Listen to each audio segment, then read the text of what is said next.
କଳାପଟାରେ ଲେଖନ୍ତି ଗୁରୁ ଜ୍ଞାନର ଅକ୍ଷର, କଳାପଟାରେ ଲେଖନ୍ତି ଗୁରୁ ଜ୍ଞାନର ଅକ୍ଷର, ସେହି ଅକ୍ଷର ହିଁ କରେ ଆମ ଭବିଷ୍ୟତକୁ ସୁନ୍ଦର। ସମ୍ମାନନୀୟ ପ୍ରଧାନ ଶିକ୍ଷକ ମହୋଦୟ, ପୂଜ୍ୟ ଗୁରୁଜୀ ଗୁରୁମା ବୃନ୍ଦ ଏବଂ ଏଠାରେ ଉପସ୍ଥିତ ମୋର ଛୋଟ ବଡ଼ ଭାଇ ଓ ଭଉଣୀମାନେ, ଆଜିର ଏହି ପବିତ୍ର ସଭାରେ ମୋତେ କିଛି କହିବା ପାଇଁ ସୁଯୋଗ ମିଳିଥିବାରୁ ମୁଁ ନିଜକୁ ଧନ୍ୟ ମନେ କରୁଛି। ଯଦି କହିଲା ବେଳେ କେଉଁଠି ତ୍ରୁଟି ହୁଏ ତାହେଲେ ତ୍ରୁଟି ମାର୍ଜନା କରିବି ବୋଲି ମୋର ଆଶା ଓ ଭରସା। ମୁଁ ମୋର ବକ୍ତବ୍ୟକୁ ଆରମ୍ଭ କରିବା ପୂର୍ବରୁ ମୋର ସେହି ଜ୍ଞାନଦାତା, ପ୍ରତିଭାର ପରିଚୟଦାତା, ସଫଳତାର ପ୍ରେରଣାଦାତା, ମାନବିକତାର ଶିକ୍ଷାଦାତା, ବିବେକର ଜାଗ୍ରତକର୍ତ୍ତା, ଅନ୍ଧକାରର ଆଲୋକବର୍ତ୍ତିତା, ଭବିଷ୍ୟତର ନିର୍ମାତା, ଚରିତ୍ରକର୍ତ୍ତା ଏବଂ ଅନ୍ତରର ଅନ୍ଧକାର ଦୂର କରୁଥିବା ଦୀପଶିଖା ମୋର ପୂଜନୀୟ ଗୁରୁଜୀ ଓ ଗୁରୁମାମାନଙ୍କ ଶ୍ରୀଚରଣରେ ମୋର ଅସୀମ କୃତଜ୍ଞତା ଓ କୋଟି କୋଟି ପ୍ରଣାମ। ପ୍ରିୟ ଭାଇ ଓ ଭଉଣୀମାନେ, ଆମେ ଯେତେବେଳେ ଜନ୍ମ ନେଇଥାଉ ସେତେବେଳେ ଆମର ଗୋଟିଏ ନୂଆ ଜୀବନ ଆରମ୍ଭ ହୁଏ।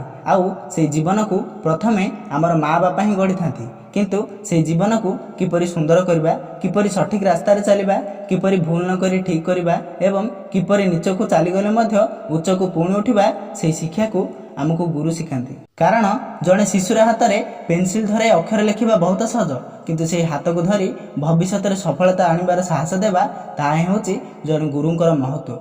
ଆମେ ହୁଏତ ଆଜି ଗୁରୁଙ୍କୁ କେବଳ ଶ୍ରେଣୀ କକ୍ଷରେ ଦେଖୁଛନ୍ତି, କିନ୍ତୁ ଗୁରୁ କେବଳ ବ୍ଲାକବୋର୍ଡ ସାମ୍ନାରେ ଠିଆ ହୋଇ ବହିଟିଏ ଧରି ପାଠ ପଢ଼ାଉଥିବା ଜଣେ ଶିକ୍ଷକ ନୁହନ୍ତି। ଗୁରୁ ହେଉଛନ୍ତି ଆମ ଭୁଲରେ ସତର୍କ କରୁଥିବା ଜଣେ ପଥ ପ୍ରଦର୍ଶକ, ଆମ ବିଫଳତାରେ ସାହସ ଦେଉଥିବା ଜଣେ ପ୍ରେରଣାଦାୟକ, ଆମ ଅନ୍ଧକାରରେ ଆଲୋକ ଦେଉଥିବା ଜଣେ ଜ୍ଞାନଦୀପ ଏବଂ ଆମର ଭବିଷ୍ୟତକୁ ଆମଠାରୁ ଆଗରୁ ଦେଖିପାରୁଥିବା ଜଣେ ମନୁଷ୍ୟ। ସାଙ୍ଗମାନେ, ଆଜି ହେଉଛି ସେପ୍ଟେମ୍ବର 5 ତାରିଖ ଅର୍ଥାତ୍ ଗୁରୁ ଦିବସ। ଆଜିର ଏହି ଗୁରୁ ଦିବସ କାହିଁକି ପାଳନ କରାଯାଏ ଜାଣିଛନ୍ତି? କାରଣ ଆଜିକାର ଏହି ସେପ୍ଟେମ୍ବର 5 ତାରିଖରେ ଆମ ଦେଶ ଭାରତର ପ୍ରଥମ ଉପରାଷ୍ଟ୍ରପତି ଓ ଦ୍ୱିତୀୟ ରାଷ୍ଟ୍ରପତି ଡକ୍ଟର ସର୍ବପଲ୍ଲୀ ରାଧାକ୍ରିଷ୍ଣଙ୍କର ଜନ୍ମଦିନ ଥିଲା। ଆଉ ତାଙ୍କର ଜନ୍ମଦିନକୁ ମନେ ରଖିବା ପାଇଁ ଆମେ ଆଜିର ଏହି ଗୁରୁ ଦିବସ ପାଳନ କରୁଛନ୍ତି। କିନ୍ତୁ ମୋ ମନରେ ଗୋଟିଏ ପ୍ରଶ୍ନ ଉଠୁଛି ଯେ ଯେଉଁ ଗୁରୁଜନମାନେ ଆମ ଜୀବନର ଅନେକ ବର୍ଷ ଗଢ଼ିଛନ୍ତି, ତାଙ୍କ ପାଇଁ କ'ଣ କେବଳ ଗୋଟିଏ ଦିନ ଯଥେଷ୍ଟ? ନା, କେବେ ବି ନୁହେଁ। କାରଣ ଗୁରୁଙ୍କ ଋଣ କୌଣସି ଉପହାର କିମ୍ବା କୌଣସି ଫୁଲ ଚନ୍ଦନରେ ଶୁଝାଯାଏ ନାହିଁ। ଏପରିକି ହଜାର ହଜାର ପ୍ରଣାମ କିମ୍ବା ଧନ୍ୟବାଦ ଶବ୍ଦ ମଧ୍ୟ ସେହି ଋଣ ସାମ୍ନାରେ ବହୁତ ଛୋଟ ଲାଗିବ। କାରଣ ଗୁରୁ ଆମକୁ କେବଳ ପାଠ ପଢ଼ାନ୍ତି ନାହିଁ, ଗୁରୁ ଆମକୁ ଜୀବନରେ କିପରି ସଫଳତା ଆଣିବା ତାହା ମଧ୍ୟ ଶିଖାନ୍ତି। ଏଥିସହିତ ଗୁରୁ ଆମକୁ ଯେଉଁ ଜ୍ଞାନ, ସଂସ୍କାର, ଚରିତ୍ର ଓ ମାନବିକତା ଦେଇଛନ୍ତି, ତାହାର ମୂଲ୍ୟ ଟଙ୍କା ଦ୍ୱାରା ମାପି ହେବ ନାହିଁ କି ତାହାର ଋଣ ସାରା ଜୀବନରେ କେବେ ମଧ୍ୟ ଶୁଝି ହେବ ନାହିଁ। ପ୍ରିୟ ଭାଇ ଓ ଭଉଣୀମାନେ, ମା ଆମକୁ ଜନ୍ମ ଦିଅନ୍ତି ଆଉ ବାପା ଆମକୁ ଚାଲିବା ଶିଖାନ୍ତି, କିନ୍ତୁ ଗୁରୁ ଆମକୁ ଶିଖାନ୍ତି ଯେ କେଉଁ ଦିଗରେ ଚାଲିବାକୁ ହେବ ଆଉ କିପରି ନିଜ ଜୀବନରେ ସଫଳତା ଆଣିବାକୁ ହେବ। ଏହି ଦୁଇଟି ସମ୍ପର୍କର ମହତ୍ତ୍ୱକୁ କେବେ ମଧ୍ୟ ସହଜରେ ବର୍ଣ୍ଣନା କରିବା ଅସମ୍ଭବ ଅଟେ। ସେଥିପାଇଁ ଆମ ଭାରତୀୟ ପରମ୍ପରାରେ କୁହାଯାଇଛି ଯେ ମାତୃଦେବ ଭବ, ପିତୃଦେବ ଭବ, ଆଚାର୍ଯ୍ୟ ଦେବ ଭବ। ଏହାର ଅର୍ଥ ହେଉଛି ମା ହେଉଛନ୍ତି ଆମର ଦେବତା ସମାନ, ପିତା ହେଉଛନ୍ତି ଆମର ଦେବତା ସମାନ ଏବଂ ଆଚାର୍ଯ୍ୟ ବା ଗୁରୁ ମଧ୍ୟ ଆମ ଦେବତା ସମାନ।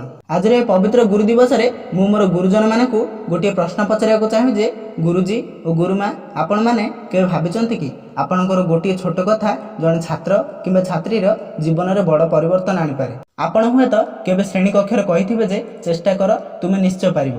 ଆପଣମାନଙ୍କ ପାଇଁ ଏହା ହୁଏତ ଏକ ସାଧାରଣ ବାକ୍ୟ ହୋଇପାରେ, କିନ୍ତୁ ଜଣେ ଭାଙ୍ଗି ପଡ଼ିଥିବା ଛାତ୍ର କିମ୍ବା ଛାତ୍ରୀଙ୍କ ପାଇଁ ଏହି ବାକ୍ୟ ହୋଇପାରେ ଆଶାର ଶେଷ ପ୍ରଦୀପ। ଆପଣ ହୁଏତ କେବେ କହିଥିବେ ଯେ ଭୁଲ ହୋଇଛି, ଚିନ୍ତା କର ନାହିଁ, ପୁଣି ଥରେ ଚେଷ୍ଟା କର। ଏହି ବାକ୍ୟଟି ଆପଣମାନଙ୍କ ପାଇଁ ହୁଏତ ଗୋଟିଏ ସାଧାରଣ ଉପଦେଶ ହୋଇପାରେ, କିନ୍ତୁ ଜଣେ ବିଫଳ ଛାତ୍ରଛାତ୍ରୀମାନଙ୍କ ପାଇଁ ଏହା ପୁଣି ଥରେ ଉଠିବାର ସାହସ ହୋଇପାରେ। ଗୁରୁଜୀ ଓ ଗୁରୁମାମାନେ, ହେଇପାରେ ଆମେ ଆପଣମାନଙ୍କ ଶାସନକୁ ନେଇ କେବେ କେବେ ଅଭିମାନ କରିଛୁ, ହେଇପାରେ ଆମେ ଆପଣମାନଙ୍କ ହୋମୱାର୍କ ପାଇଁ ମନେ ମନେ ରାଗିଛୁ, ହେଇପାରେ ଆମେ ପରୀକ୍ଷାରେ କମ୍ ମାର୍କ ପାଇଁ ଆପଣମାନଙ୍କ ଉପରେ ଦୋଷ ଦେଇଛୁ, କିନ୍ତୁ ଆଜି ଆମେ ପଛକୁ ଫେରିଲେ ଦେଖିଲେ ବୁଝିପାରୁଛୁ ଯେ ଆପଣମାନଙ୍କ ସେହି ଶାସନ ଭିତରେ ଥିଲା ସ୍ନେହ, ଆପଣମାନଙ୍କ ସେହି ହୋମୱାର୍କ ଭିତରେ ଥିଲା ଆମ ଭବିଷ୍ୟତ ପାଇଁ ଚିନ୍ତା ଏବଂ ଆପଣଙ୍କ ପ୍ରତ୍ୟେକ ତାଗିଦ ପଛରେ ଥିଲା ମୋର ଛାତ୍ରଛାତ୍ରୀମାନେ ଭଲ ମଣିଷ ହୁଅନ୍ତୁ। ଆଜି ଯେଉଁ ଛାତ୍ରଛାତ୍ରୀ ଏହି ମଞ୍ଚରେ ଠିଆ ହୋଇ ଦୁଇ ପଦ କହିପାରୁଛନ୍ତି, ତା ପଛରେ ଜଣେ ଗୁରୁଙ୍କର ହିଁ ହାତ ଅଛି। ଆଜି ଯେଉଁ ଛାତ୍ରଛାତ୍ରୀ ନିଜ ସ୍ୱପ୍ନକୁ ଦେଖିବାକୁ ସାହାଯ୍ୟ କରୁଛନ୍ତି, ତା ପଛରେ ଜଣେ ଗୁରୁଙ୍କର ହିଁ ପ୍ରେରଣା ଅଛି। ଆଉ ଆଜି ଯେଉଁ ଛାତ୍ରଛାତ୍ରୀ ବିଫଳ ହୋଇ ମଧ୍ୟ ପୁଣି ଉପରକୁ ଉଠି ସଫଳ ହୋଇପାରିଛନ୍ତି, ତା ପଛରେ ମଧ୍ୟ ଜଣେ ଗୁରୁଙ୍କର ହିଁ ଶିକ୍ଷା ଅଛି। ତେଣୁ ଆମର ସଫଳତାର ମୁକୁଟରେ ଯଦି ଆଲୋକ ଅଛି, ତାହେଲେ ସେହି ଆଲୋକର ପ୍ରଥମ ଅଧିକାରୀ ହେଉଛନ୍ତି ଆମର ବାପା ମା ଏବଂ ଗୁରୁଜନ।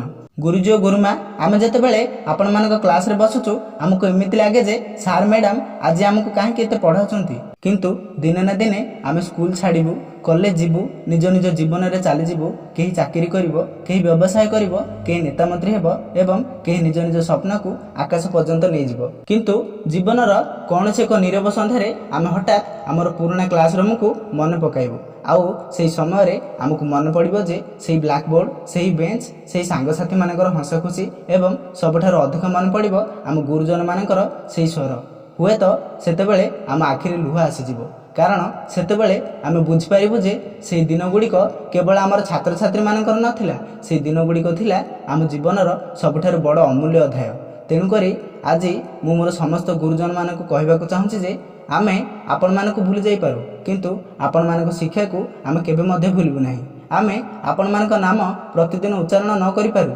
किंतु आमर चरित्र रे आपण मानक शिक्षार छाप सबुदिन रहिबो आम हुए तो आपण मानक पाखरे प्रतिदिन रहि पारिबु नाही किंतु आपण माने आम जीवन रे जो मूल्यबोधर बीज बुणुचंती से बीज दिने ना दिने एक विशाल वृक्षर परिणत होबो एवं से वृक्षर छाई तले ठिया होई आम समस्त गर्वर सह कहि पारिबु जे एही मनुष्य जनके होचंती आम गुरु आज पवित्र सभा मु मोर प्रिय भाई भौणी मानक मध्य गोटे कथा कहबी जे गुरु दिवस केवल गुरु को फूल देवार दिन नुहे गुरु दिवस होची गुरु को शिक्षा को निज जीवन में प्रयोग करिवार दिन आउ गुरु दिवस केवल सेप्टेम्बर 5 तारिख में मन पकाइबार दिन नुहे गुरु दिवस होची प्रत्येक दिन गुरु को सम्मान करिवार दिन तेबे आसंतु आज आम प्रतिज्ञा नेबा जे आम आम गुरुजन मानक सम्मान करिबा भल मनिषटी होई बापा मां को मान रखिबा अन्याय विरोध में स्वर उठाइबा दुर्बल और गरीब मान साहाय्य करिबा आमे अज्ञान को गर्व और अहंकार अस्त्र न करी मानव सेवार माध्यम करिबा एवं जीवन में जेते उच्च को उठिले मध्य आमे गुरुंक पाद पद्म को केबे मध्य भूलिबा नाही